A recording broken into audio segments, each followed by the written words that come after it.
So we can call the meeting of the Holmes Hindley Royal Building Committee to order at 6:02 on Wednesday, March the 1st. And now that we have Dave Martin with us, we have a quorum.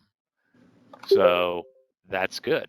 So then the first order of business is to approve the minutes from both the February 1st and the February 15th minutes, meetings. So if we can get a motion to approve those minutes. Jameson moves. Sarah seconds. All in favor? Aye. Great. Minutes approved. Does not look like we have any members of the public logged in, so we can skip public comment. And the chair's report is basically, this is going to be really a meeting that we're going to turn over to the KG&D and ONG AP teams to bring us up to date on progress since the last time we met. There have been phasing meetings with the state. There's been progress on the town permitting front. There's been progress on completing the construction drawings. So there's nothing we need to vote on this evening, as I noted at the beginning. So, I mean, with that, I'll turn it over to Eric and Travis and Dave to bring the committee up to date on where things are. I think this is really more of an informational meeting than anything else at this point. And then to kind of go the next step and talk a little bit about, what we see happening over the course of the next, couple weeks to a month, so people are prepared for that. Eric and Travis, if you want, I can start off, or unless you want to go first, it's up to you. You look anxious to go, so shoot away. Okay, so just a recap of what's happened, not in exactly chronological order, but some big steps are the construction phasing meetings that have been had with all three of the schools, with their principals. One of the last of the meetings was supposed to be yesterday, but due to the storm, was postponed. We're going to hold that meeting on Tuesday, the 7th of March. Those are going well. The phasing plans, we've got those pretty well illustrated, and the intention, I think, as Laurel mentioned at the last meeting, was that those phasing plans will be part of the phase 2 bidding documents, so that all of the work related to working in specific areas, not working in other areas, coming back to do work in other areas, temporary walls, all of that scope of work is bought with the bidders on bid day. The next is relative to Hey, the David, state. I'm sorry. Can we back up? Can we back up to the meetings? Because at the last meeting, we had to approve the phase 1, in particular the pre-purchasing of certain items, and that had to be approved by the state. Did those meetings with the state? Sure. Yep. I can. Yep. So we had 3 separate meetings, as we typically do, for the PCR for phase 1. We held the first meeting on Tuesday the 21st, and at the conclusion of that, the meeting went well enough where OSEGNR said, you know what, you do not have to come back to us tomorrow to go through the other 2 schools separately. They did have a list of some items that they needed from the CM and design team and district collectively, which all of that information as of today is into them. I believe it was, I think it was Travis, maybe specifically reached out to the state, said, hey, you have them all. So the key at this point is that we are waiting for the state's letter to approve us to go out to bid. Correct. What our current,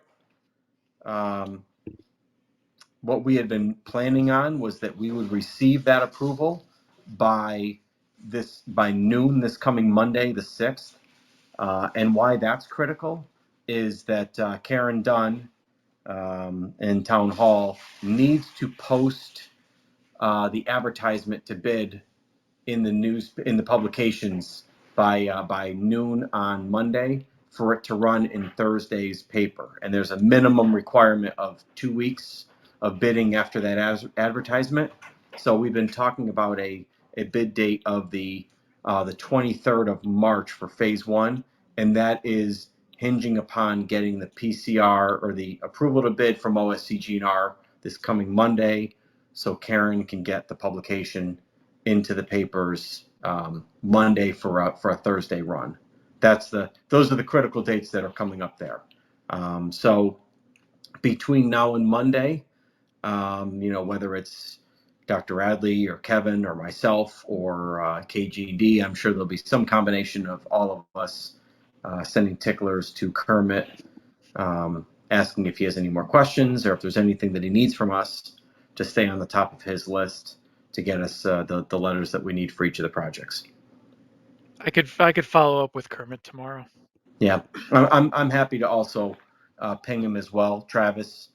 Okay. If you want, I know you copied me on the last correspondence, so if I reach out to him at all, I'll let you know as well. That way, we're not completely bombarding him, but letting him know that it's important. Yeah, and this us. way, if there's something that he needs or he needs to quickly discuss to understand easier, we could just do it quickly over the phone. Exactly. Yep. So like I said, as of right now, we are going to accept bids for phase one for all three schools on Thursday, March 23rd at 2 p.m. Laurel's been coordinating that with Karen. We're following similar protocols to when we took the bids on Oxbridge. So that's phase one. Regarding the balance of the project, we, over the last, like I said, in addition to the phasing meetings that have been had with the schools, we actually did a couple of on-site, or actually we did some meetings on-site last week with the design team, with our team, and they walked the buildings. BGA was there to talk about the MEP systems and specifically and how those play into the phasing of the projects, making sure that as we turn over each of the phases that they're functioning and buildable from a building system standpoint. So that's all coming together well at this point. I think there were I did just get an updated set of site logistics plans from our pre-construction team with a couple of minor tweaks, I think, based upon some of the site visits. And when Eric and I were speaking a little earlier today, we did mention that probably next week we're going to get a meeting together of our firms and just go back through the phasing and the logistics plans and make sure that we're all on the same page there before those documents get included into the bidding documents for the project. That's that. The other portion is relative to the estimates. So ONG APC completed the estimates of the documents that were issued. They're called the permit set documents. We distributed the estimates to the design team, I would say this week. I think it wasn't until Saturday that we got them out. We had a meeting yesterday with the design team, kind of like a reconciliation meeting, but since there's only one estimate, it's more of just getting the feedback from the design team of what we had in there and making sure that we were pricing the right scope of work. So we have that. We are still making some modifications, so I would expect that we'll have the estimates published to the building committee before the end of this week. But with that, before I get into some numbers, I did want to say that one of the other things we're doing is we're working together with KG&D to identify some items that are currently in the scope of work, but what are some of those facets, as we've talked about, that can be identified as alternates, so that if, again, I'll share with you some where we are percentage wise, but it'll give us that flexibility on bid day where if we get some bids that come in higher, well, we have the ability to make some educated decisions because of some alternates to select work or not select work to make sure that we're staying within budget. So we're working together on that list and assembling some costs for that list. That being said, yeah, go ahead, Chris. I'm sorry. No, keep going. Keep going. No, so that being said, I wanted to. This is the snapshot as of some revisions we made after yesterday's reconciliation, but there was some continued communication today between OMG APC and KG&D about some other facets of the work. So I did want to bring people up to speed on a couple of things, and I'll start high level. And if there are some specific questions, like I said, I can either shoot a file to Sarah, or I can try to get it up on my iPad. But we looked at it from a standpoint of where were we at the end of design development and where are we with the current documents. So for Hindley Elementary, at the end of design development, we were approximately 600,000 under budget, which was 2.24% under budget. Hindley, as of today, is 99,000 over budget, which is 0.36%. And like I said, we're still going through that. If I shift to Holmes, the end of design development, Holmes was approximately $2 million over budget, 8%. As of today, Holmes is 548,000 over budget, so a reduction from 8% to 2% over budget. So that was a step really in a good direction there. And then Royal at DD, Royal was approximately 705,000 under budget, which was 2.4%. Currently, Royal is at 1.2 million under budget, which is 4.3%. So just looking at things, I know that it's not just one vast pot of money, but just to put it in perspective, across all three projects at the end of DD, we were 751,000 over budget, which was 0.91%. As of today, across all three projects, we are 602,000 under budget, which is 0.75% under. So we are still maintaining some contingency money that is essentially, when we accept the bids for the project, will be absorbed into those bid amounts. And I think if I just quickly total this up, this, and this, and that value is we're a little over $3.2 million in design and escalation contingencies that are included in those values that I just presented. I'm sorry, could you explain that last part about how the contingencies play into this? Yep. So for instance, we for instance, the design contingency, we have, I think, 2% for the design contingency, meaning that the documents that we provided this estimate on, they're not the final documents that are going to go on the street. KG&D is continuing to work on the development of those documents. So as is customary in the industry, we assess a percentage to make sure we have funds available to cover the scope of work that is the little detail stuff that's evolving within the documents. So essentially, when the documents go out on the street to bid, any of that scope that we're saying, well, isn't on the paper yet, will be in those documents. So essentially, that 2% is, we'd like to say that it goes away and never gets used, but worst case is, if it gets used, we still are where we are budget-wise. Does that make sense, Chris? Mm-hmm. Mm-hmm. Okay. And then from a perspective of escalation, we're pricing things based upon all of the numbers that go into the estimate are based upon our historical data and what we're seeing on projects. And those are today's numbers, let's call it. Well, we're not taking numbers today. We're taking numbers in May or whenever that is. So we're escalating. We're figuring across the board, it's approximately 8% per year escalation. So we put a factor on that, saying, okay, it's X number, and I'll just look at one here quickly. Bear with me for 1 second.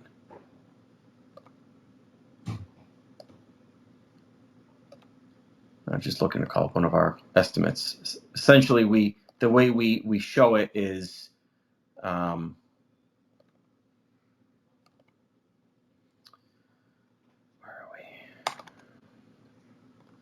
So for instance, we have a start of construction date of 7/1/23.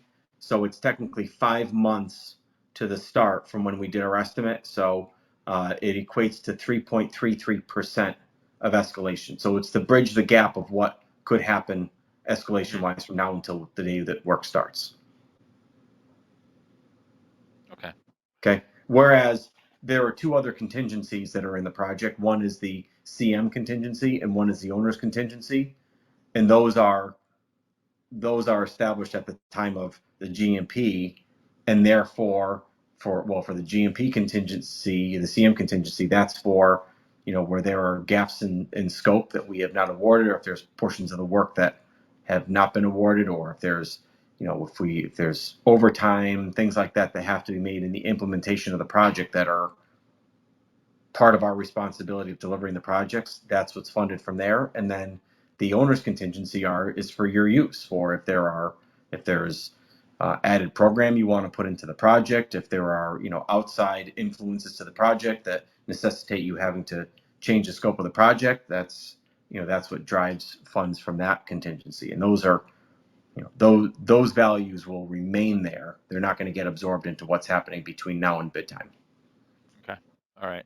So David, if I'm correct, those two last ones, which are going to be used, could be used after bidding, not before bidding. They equate to about $5 million, just under $5 million. I would say that's pretty close, Eric. I'm just doing a quick tally on my $1 Excel million sheet. Per project for owner contingency, and Yep. Maybe $650,000 per project for construction contingency. Yep, you're right on. It's just north of 4.9 million. Correct. So just to repeat, Yeah, go ahead, Joe. I'm sorry. Nope, Just to repeat, Dave, what we're saying is that we have $3.2 million that remain in design and escalation. Should there be shifts in anything design or should prices escalate, that is how much flexibility remains in those two accounts with these current bids in place. With the current estimates, correct. Yep. Excuse me, estimates. Thank you. Yep. Okay. Yep. Thank You're you. right. I mean, what's the process to kind of, before we present the new cost estimates to the committee, is there further refinement of those? It seems to me like it would probably benefit from input from, you know, Alan and Kevin and the folks who've been working on, you know, the design front, before we present new estimates. And obviously Dave Martin should look at them pretty carefully because he's been very much in the weeds on this. Yep. What I would typically do, Chris, is I need the next day or two to make sure that we have addressed all of the comments that the design team has brought up. Once we get those refined, then I would like to share those with, with the committee chairs. I could share them with Dr. Radley and Kevin, and we can then have a small group discussion if you want, or whoever else you feel you want involved in a discussion about the estimates prior to the point that we discuss them at a building committee meeting. So that if there's questions about the format that someone wants to ask, you know, we're happy to publish the information to whomever you would like, so that sets of eyes can get on it before it's published at large.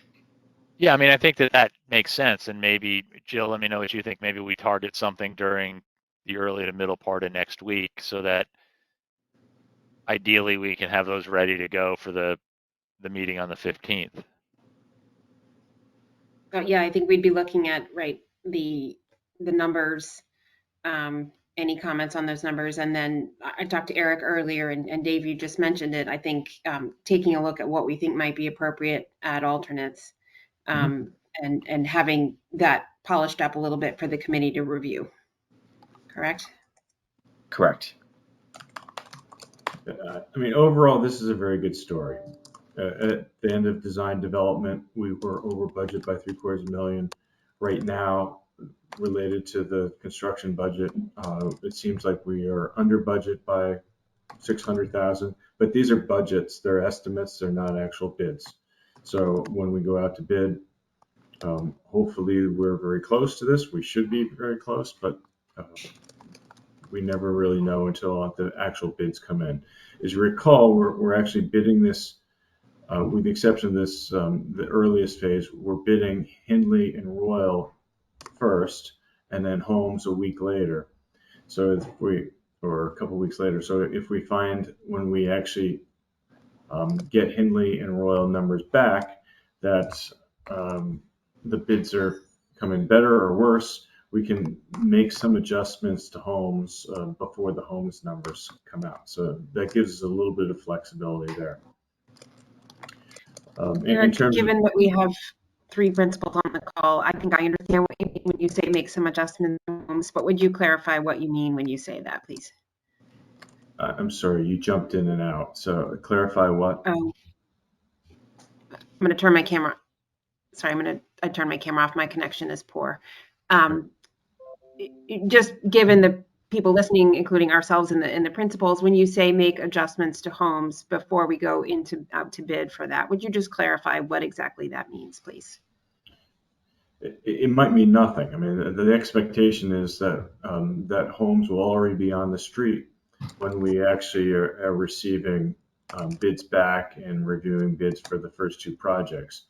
But if there's a significant unexpected swing in one direction or the other for the first 2 projects that are going out to bid, we can either add additional alternates, or we could take alternates and put them in the base bid, depending on where the numbers come in for the first 2. So it gives us, and this was sort of a smart thing that ONG has done, is gives everybody a little bit of flexibility there with this last project to address issues. It's not saying that Holmes is going to get more or less than the other 2. It's just giving us some flexibility in terms of how we bid the 3 projects.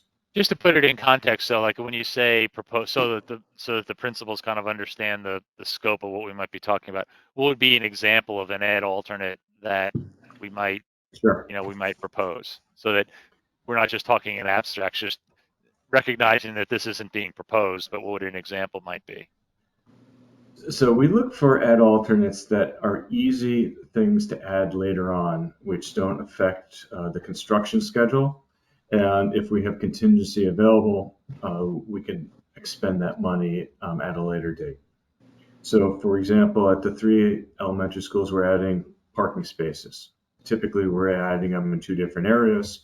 Maybe in the base bid, we have half those parking spaces as part of the base, and the other half could be as an add alternate. And Dave's team could give us an idea as to what the value of that is, so that we know in advance that if we don't bid that at this time, that we'd be potentially saving X amount of money. Another thing is site furniture. When we went to through the ARB process, they really were pushing a significant increase in trees and sitescape features. And we have multiple different types of site furniture. We have big stone blocks, which we think should be part of the base, but we also have these very creative S and C-shaped seating benches that are on all 3 campuses. They're actually fairly expensive because they're not just sitting on the ground, but there's actually a footing that they're concrete slab that they're setting in so that people can't walk away with them. And so that's the type of thing that when we're halfway through the construction, we find out that we're doing really well. We have plenty of contingency left over. We might come back and you say, now is a good time. If you would like to do some of these other aspects, here's a good time to say, okay, we can proceed forward with that work as well. And I think that there's going to be other site-specific at Hindley Homes and Royal projects that we could do at a later date as well. And I think as a committee, we should probably discuss that at our next meeting I'd like for us to finish the cost estimating for this CD phase. And then once we have Right. that and we've issued that, then we can make some suggestions, hopefully have some costs associated with those suggestions so that you can say, yes, that's a good idea. We should pull that to the side, or no, we really want that in the base. Do we have at this point, do we have kind of the menu of ad alternates that we would consider and draw from, or is that still So in process? our office has created some for each of the project. We kind of created a long list, and a bunch of them are fairly small items. Yeah. I'd like to try to kind of keep it to a minimum with a few larger ticket items that, again, can be done at any given point in the project, but we can pull it aside to begin with. So if we need, I don't know, $200,000 or $300,000 to get on budget, we can put that to the side and do that at a later date when we're confident that we're going to be fine with the contingency money. Got it. And Dave, just really quickly, I might have missed this. Do we have a date by which we would expect to have all of the bids back so that we will know where we are, relative to budget with the bids? I think we do. Hold on one second, Dave. I had a. I think it was mid-May. I don't have the exact date, but Yeah, I've got the mid-April. I've got the pre-con schedule here in one of my several Bluebeam tabs here. Bear with me 1 second, and I apologize for the technical difficulties here tonight.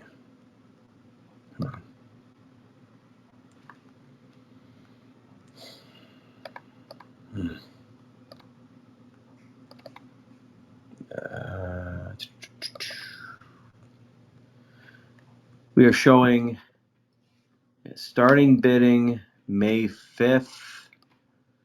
And we're looking at, where is it? Bidding. We're looking at taking bids through the first week in June. Looks like June 2nd for Hindley and Royal and June 9th for Holmes.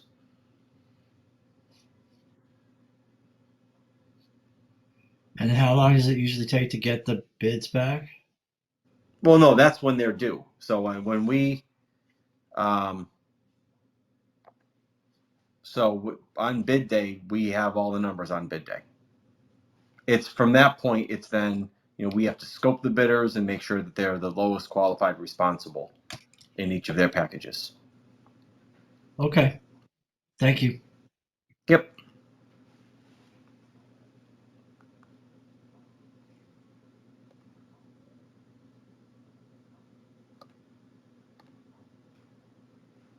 Dave, I just want to make sure I had the dates right. Were you saying May 5th for Hanley and Royal and June 9th for Holmes? No, it's June 5th. It's June 2nd for Hindley and Royal. June 2nd. Thank you very much. Got it. Yeah, Thanks. and June 9th for Holmes. Okay, great. And then just two other quick updates. I worked with Kevin last week, or maybe it was the week before. Kevin, yeah, no, it was last week. FEMA, is doling out some grant money relative to the flooding that happened a couple of years ago. So there's some facet of the Hindley sewer system that may be eligible for that grant. So we had put a smaller scale estimate together for what the scope of that work is, so that Kevin could get that grant going. So sometimes the grants, I will say, they're a little funny in that I would not at this point for the building committee to look at that as money that's going to come off the project, because things like that and any of those energy efficiency grants, that money typically goes back to the town's general fund, not to a specific project. So, yeah, Dave, that's would right. you take that back to Jim and talk? Sorry, Kevin, for cutting you off. That's okay. And talk to him about on your end, please. Thank you. how the board of finance would want to think about that. All right, Dave Cummins, I'll circle up with you tomorrow on that to understand how that works a little bit better. Well, yeah, maybe you, Kevin, and I should have a call together, just because I don't know all the details of the grant, but I guess I was speaking more of grants and incentives in general as they relate to these publicly funded, state projects that the state doesn't necessarily. If anything, the state says, "Oh, good, that's just less money than we're going to reimburse the project." So. Well, for the Henley one, would it apply to the drainage system that's on the Henley property, or the portion of the drainage system that is town related? No, it's actually has to do with the plumbing systems in the building, like the sewage ejector systems that are in the Okay. in the building. So it's So it's not hard. stormwater management. Not Okay. stormwater at all, strictly mechanical room flood mitigation, if you will. Yeah. So yeah, Dave, I'm happy to do that. I'd like Kevin too, because he's probably more in tune with what the nits and lights are of the grant itself. Sure. Let me know. Okay, and then the last thing I just was more of a question of Joe Versteeg. He has been brought online, right? Are we? Yeah. Yes. Okay. Yes. Okay. Eric, you know, he's engaged at this point, correct?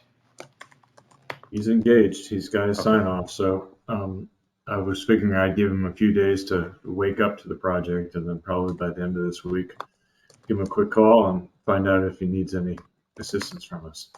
Great. Okay. Which I guess is a good segue into sort of how does the town review and permitting process go from here? So what has to happen is, to simplify it somewhat, is that before we go to the state for the PCR meeting for the balance of the project, the state needs to see that the local authorities have signed off on the documents that they are giving approval on.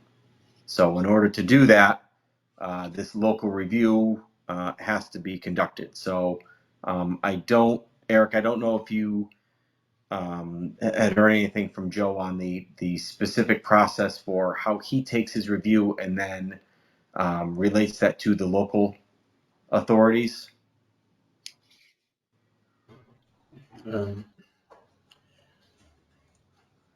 He has not outlined Okay. that for me yet.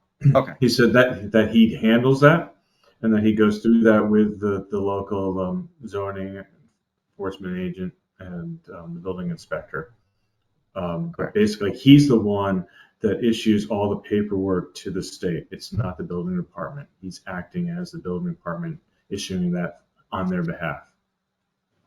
Correct. And what's good there is that I know that Joe is familiar with the process, specifically with Darien, because he was involved on the Oxbridge project. So we have that institutional knowledge there. So the actual local authorities and the local reviewer have worked together in the past. So that's good. I appreciate the committee moving so swiftly on that, and it's great that that's moving ahead.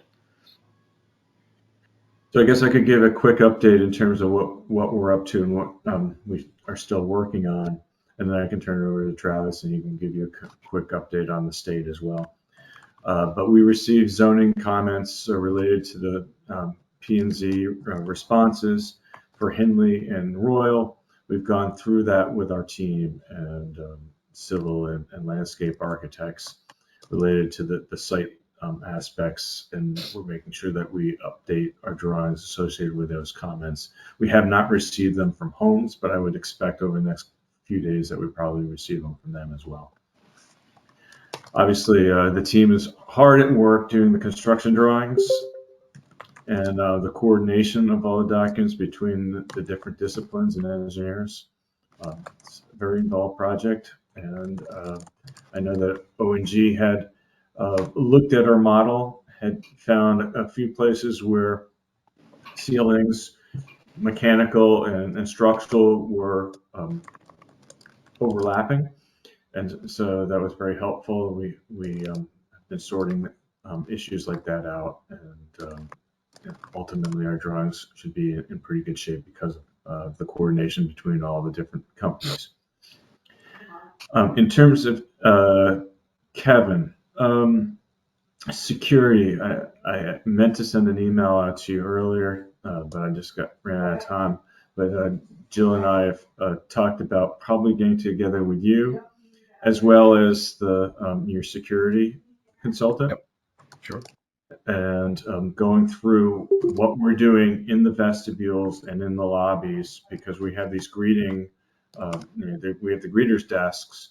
We have a vestibule that's a secured vestibule, and we're going to want an ID reader or driver's license reader so that people don't have access to the building until they've been scanned and admitted. So that's the type of thing that I think hopefully within the next week we can have a discussion with him and figure out what the best system is for these three schools, and so that we have a consistency amongst the three schools. So, I'm sorry, go ahead. Go ahead. Going back to one of the zoning comments that was, did you have something related to security, Chris? No. Okay. Going back to zoning comments, one of the zoning comments which was a little perplexing to me had to do with the solar panels. And there's a note there that says that the solar panels can't be within 20 to 30 feet of the building edge, which makes no sense to me because most of these buildings are only about 70 feet wide. And so if you can't be within 30 feet of the edge, you only have about 10 feet in the middle to put solar panels. So, and I'm sure, and I saw documents for Oxridge, and I saw the layout for Oxridge. I assume the panels have gone up. I haven't seen. No, not yet. They're doing the installation, I think, all at one time once the assembly wing is completed. Right, Kevin? So, I know they're not going to put panels on the assembly wing. It's going to be phase one only, but it won't be till summer. Okay.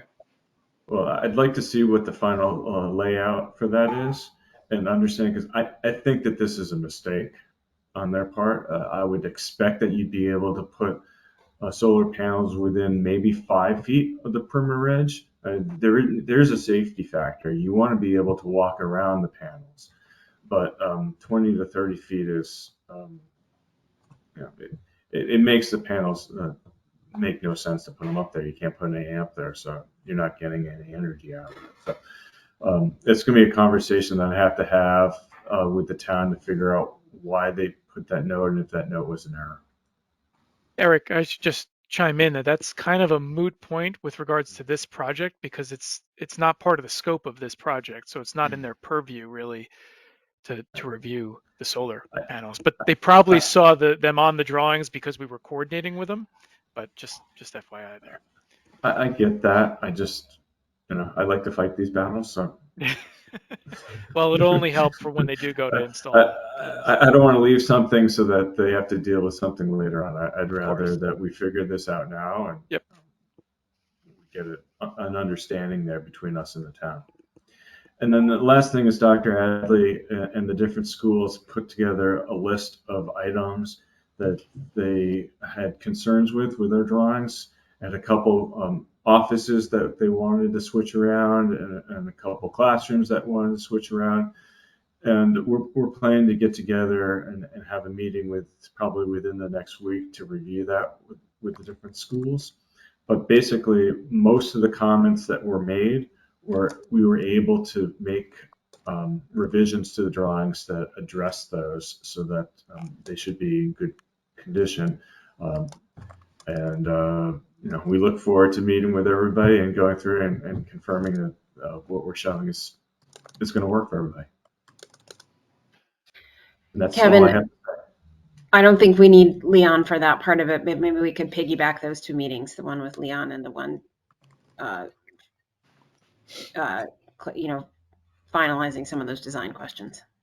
Yeah, and I had spoken with Leon earlier today, and he's aware that, you know, from a safety standpoint, he should get looped in. So he's ready whenever you guys have availability.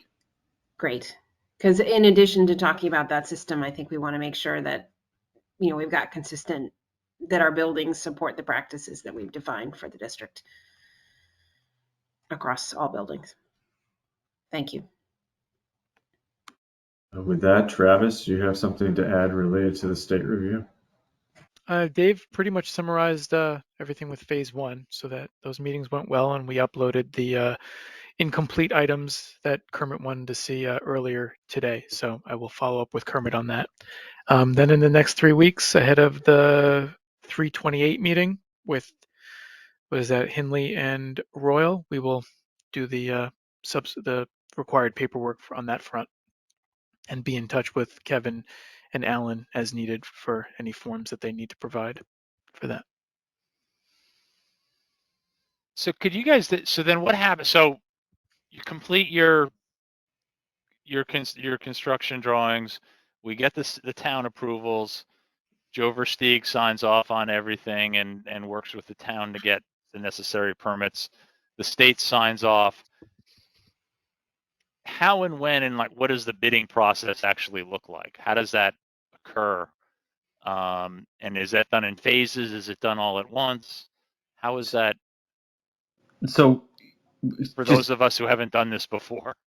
you're asking about how does the process of starting to bid the project work, Chris? Is that Yeah, your question? yeah. So it all again will start with, you know, there's all the work that'll happen in the weeks between now and March 28th, right? Because that's our PCR meeting. That's the PCR meeting that we have locked in.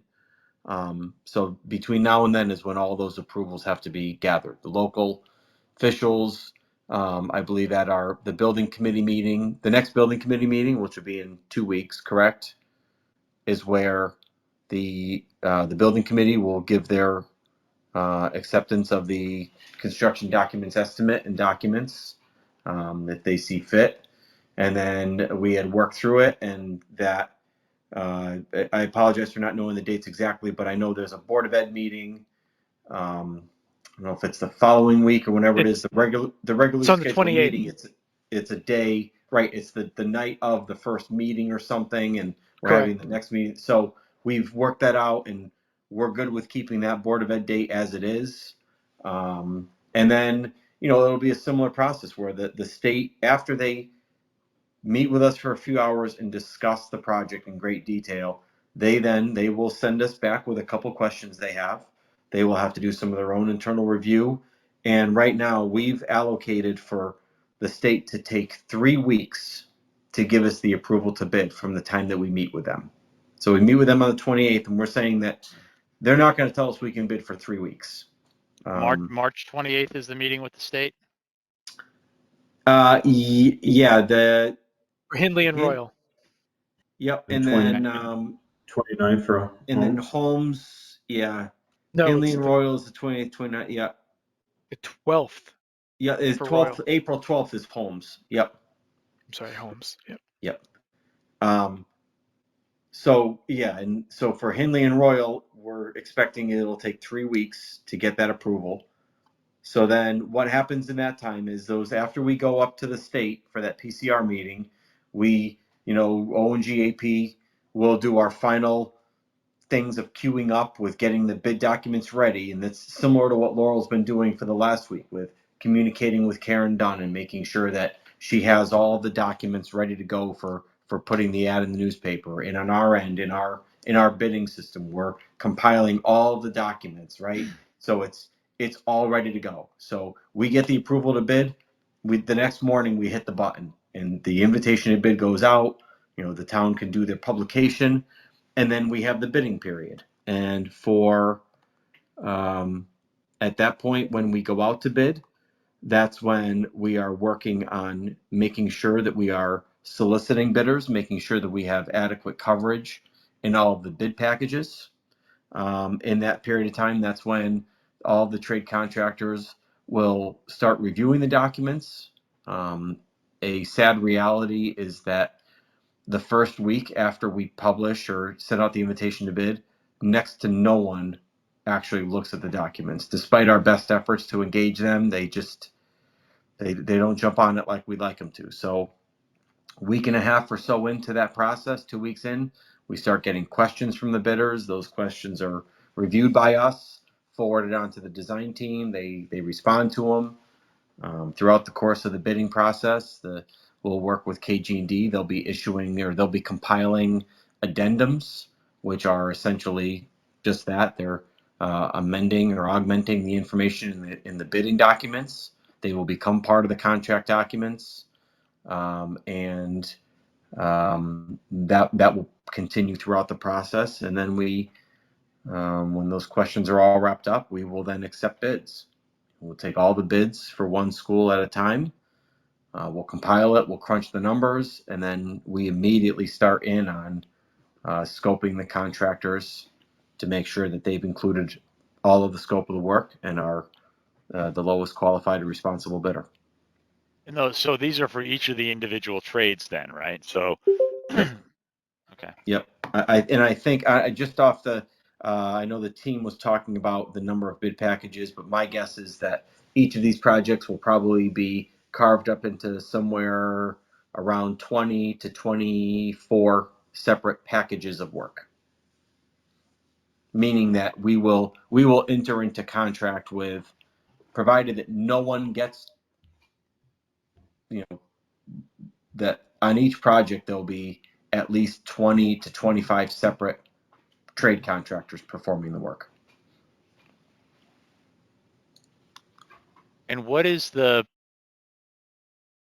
just so that people can be planning for it, what is the committee's role in either looking at being involved in getting the bid packages together, and does the committee have to approve them before they go out?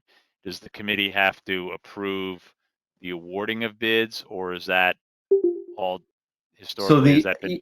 Yeah, I mean, I think I would encourage anyone who has the stomach for it to review the documents that go out to bid. I mean, they are the documents for your project. I mean, they are voluminous.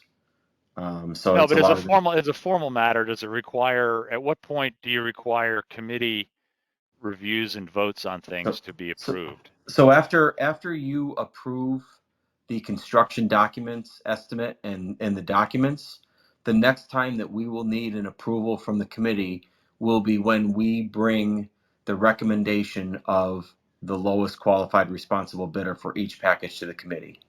There'll be an approval letter. I can send you a sample of that in sometime in advance of having to do that, Chris. But it's a letter. It's basically saying we've conducted these reviews. We'll give you the bid analysis, and we will say it's that we're looking for the committee's approval for us to enter into a contract with contractor XYZ in the amount of 1, 2, 3, and you take action on that, and the next day that we start the process of actually engaging them in a contract. Okay. So looking at things here, I would say that based on the current schedule that we talked about with those bid dates, the first time that we would be looking to get the committee to approve contracts would be somewhere around June 19th. Backing up though, when do you, so that people can be thinking about this, when should we be thinking about the meeting when we review and approve the construction drawings? That is going to be, 1 second.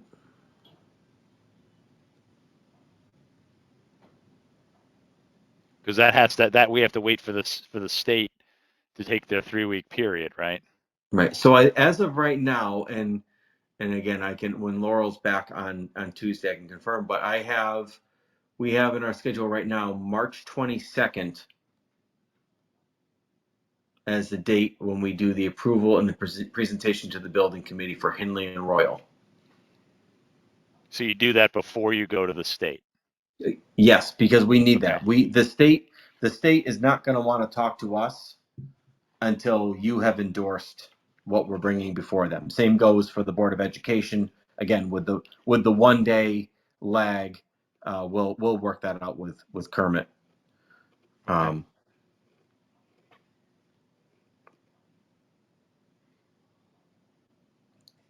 Okay. How far in advance do you need your ad alternate strategy in order to finalize construction documents? Meaning, do you need that ad alternate strategy March 8th, or do you need it March 15th for assuming the 322 approval? We can have it on 315.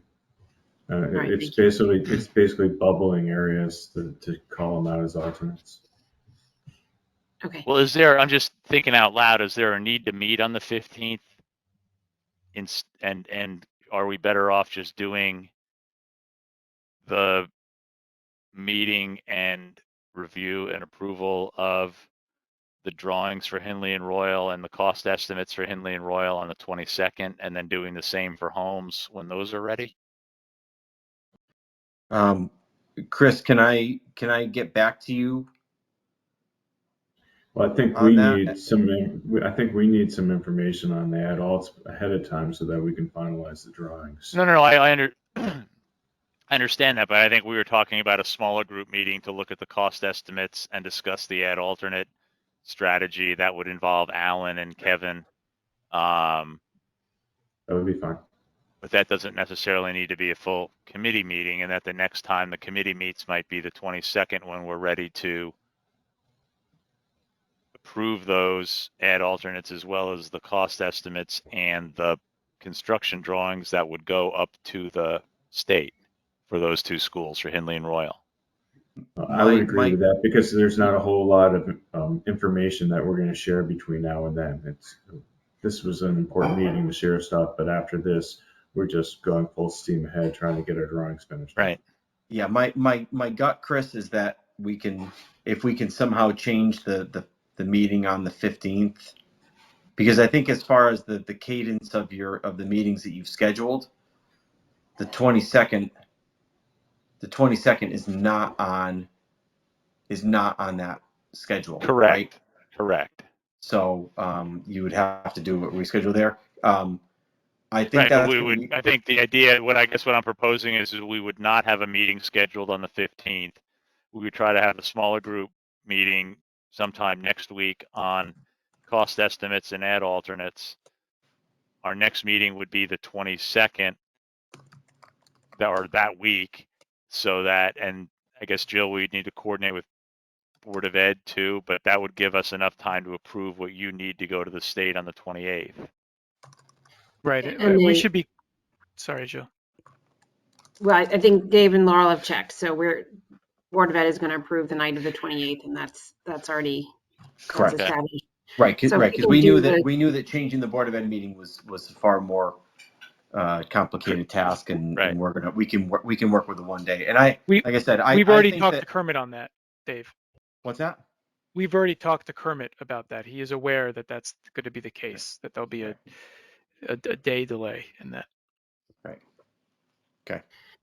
So Okay. I think at this point, Chris, we could say that we're not going to need the meeting on the 15th. I do just want to make sure that I'll just double back with Laurel and make sure there was nothing else that she needed, but I don't foresee us needing any interim deliverable as long as we're, like you said, we're meeting to start the discussion on the estimate and the alternates next week. So I don't probably get by without having that meeting. And then Sarah, can you just poll the other committee members or poll the committee members about whether we could do it on the 20th? We could have a meeting on the 22nd. The only thing, we're going to have to, because I don't know that everyone's going to be able to meet on the 15th. And I think if the 22nd work, certainly it does for me. We'll figure it out. I don't think we'll be, it's not clear we'll be ready, or Dave will we'll be ready to go on the 15th with the. Yeah, so maybe it makes sense to not do that. I'll reach out, Dave, Jameson, and everyone, I'll reach out. the only thing I would add is that, and we could talk about this more offline, but just making sure that the committee members have a couple of days to process the information. It's a large volume of information, and I would Right. want them to understand the add alternate strategy and be able to reach out with any questions beforehand, given that we were asking people to consider and adopt in one meeting or accept in one meeting. So if we could, just make sure that we're organized kind of by the 17th, plus or minus a day, so that committee members can process. And Eric and Travis, I get what I'm asking is a lot. So, talk to me offline if that's not possible, but okay. Hey, Dave, it might be helpful. There's been a lot of dates flying around. Yep. It might be helpful if you could send. I know Eric had done this a couple of months ago, where he kind of laid out a critical path dates. Maybe summarize in an email for the committee. Sure. And for Kevin and Alan and others, kind of this timeline that we've been talking about this evening. Like meeting the week of the 6th on cost estimates and add alternate strategy. Yeah. Proposed meeting on the 22nd for the committee to review and take action on Hinley and Royal construction drawings. Maybe a date before that as a target date for when Hinley and Royal construction drawings and cost estimates would be submitted to the committee for people to, committee members to review ahead of the 22nd, meeting on the 28th with the state on Hinley and Royal. When the 3-week period ends, just sort of, so we have that the next couple of months scoped out in writing. That would be super helpful. Chris, that Sure. would be 100% helpful. Dave, if you can send that, then I can forward it out to the committee, or you can send it out to everyone, but that would be helpful. I'm trying to madly keep note of all the dates, so I think for your help. Yeah, that's no problem. Just Laurel is away until Tuesday. So if you just give me till the middle of next week when she's back, I'll work with her on that. We'll put it together and get it distributed. Sure. But for Okay. now, and because I don't know, is there anything else we need to, by way of update by KG&D or ONG, or are we kind of ready to wrap here? Then, so, the one thing, just Sarah's going to poll people for schedules, but at least for now, we're penciling the next committee meeting being the 22nd and trying to pull together a meeting with the co-chairs, Dave Martin, the design team, and Dr. Adley and Kevin on cost estimates and add alternates for the week of the 6th. Plus Leon, a meeting with Leon Who's as Leon? well. Who's Leon? Director of Security for the district. Oh, okay. That's a new name to me. I'm sorry. He's a new hire. So, Oh, okay. Kevin, make sure I pronounce it right. Leon Krolikowski. That's Did I correct. get it right? Okay. Okay. So, Perfect. So Chris, just so I'm clear, when we have the estimates completed, sending the estimates to yourself, Jill, is it Dave Martin and Sarah? Who's Yes. okay?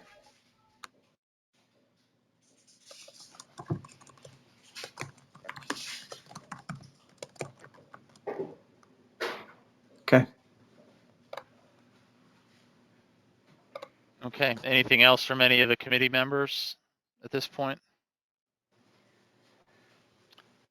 Okay. Exactly 1 hour. Can we get a motion to adjourn? Dave Martin moves, Jameson seconds. All in favor? Aye. Looks like affirmative. Okay. Thanks everybody. This was very helpful from an informational standpoint. Thanks Again, everyone for your time. Well, Good night. thank you guys. Thank you guys for you. for all the hard work. There's a lot of wood being chopped here, so thank you very, very much. Thank You're you. welcome. Have a good Thank night. you guys. Good night. Bye, guys. Good night. Thank you.